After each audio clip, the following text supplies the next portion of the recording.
of what I can remember in the early years of Mount J. And I think that it's probably a good idea to give a round of applause to all the past chairmen here and not here for their dedication, for their innovation, and that's my summary. Yes, thank you so much, Ed. I mean, when you spoke on that, I just, the phrase that comes to mind is standing on the shoulder of giants. Everyone that has paved the way for us to be able to have this organization to not only support, but really uplift and move forward. That's what I see in this legacy of 35 years. David, I've had the pleasure of getting to know you through the mentorship program, but I know you've had a really interesting experience with Monty J, and would love for you to share a little bit of that story, how you got connected to the organization. Yeah, definitely. So speaking of giants, I had no idea I was hanging out with giants when I first started.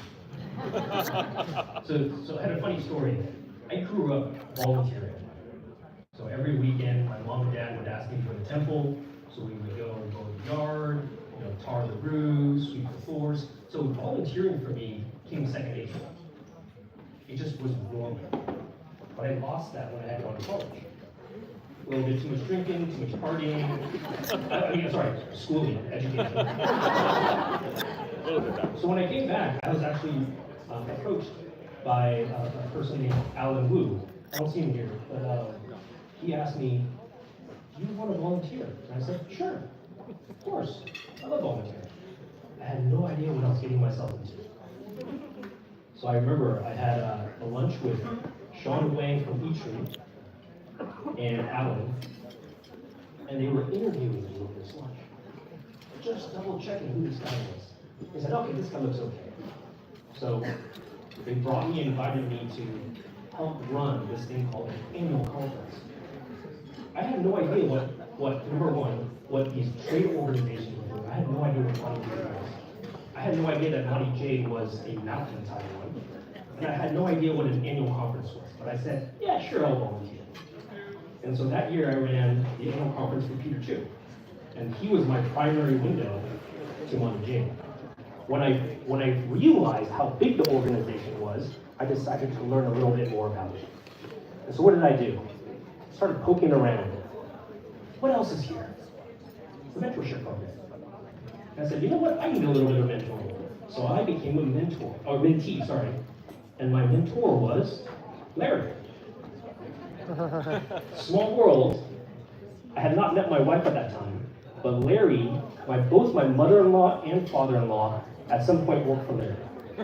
That's how small the world was. So I started off volunteering, and through this program, what I realized, what I found out was there were so many amazing people in the organization. My mom has always told me the world lanes into two groups of people. People that are 大方 and people that are 小气. And she told me something really simple, and I thought that was a great idea. Just hang out with people that are more 大方, and you will have a good life. And I found it at Monty J. I found it at Monty J. So that was my start of my journey. And through that, I've continued to volunteer, I've continued to give back. And today, the organization continues to grow and persist without me. I'm out. I'm not doing anything these days. It's great. But thank you very much for all the support of all the prior chairs, the current chair, and all the chairs that follow me as well. Thank you for everything you do to make this work. Thank you, David. And actually, it's not true. He's still very much involved, teaching as well as providing mentorship for the chair, like myself, along with Peter, and we have Larry, who's also on the advisory, and Denise Peck, who's over there. So this has really been a fantastic community for me to continue to grow, and thank you, David, for providing your further guidance and mentorship. So. Development. One was I took a delegation to Southeast Asia. That was actually the first time I met Si Yao and David. David actually I know for a long time, but she was very, very powerful. I remember she got us connected and met with Prime Minister Mahathir in that meeting. And later on, with the help of the Science Division, we established Mount J Taiwan.